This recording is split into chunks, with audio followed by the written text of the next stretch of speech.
Ucuz pəncərə seçimi, gəlin görək bu qənaət əslində bizə neçəyə başa gəlir. Heç pəncərənin içində silməklə getməyən belə bir buxarlanma görmüsünüzmü? Əslində bu pəncərənizin artıq tamamilə sıradan çıxması deməkdir. Gəlin bir müştərinin hekayəsinə baxaq. Məqsəd pula qənaət etməkdir. Ona görə də ucuz təklifi seçdi. Seçim buydu. Ya keyfiyyət, ya da aşağı ilkin qiymət. Təbii ki, ucuz olan seçildi.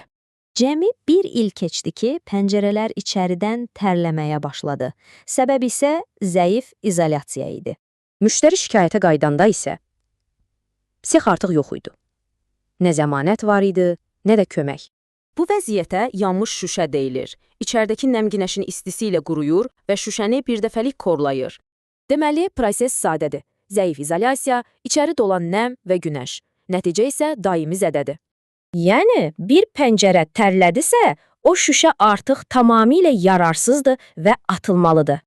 Bəs sizcə, pəncərənin ən bahalı hissəsi harasıdır? Yəqin ki, çərçivə, elə deyilmi?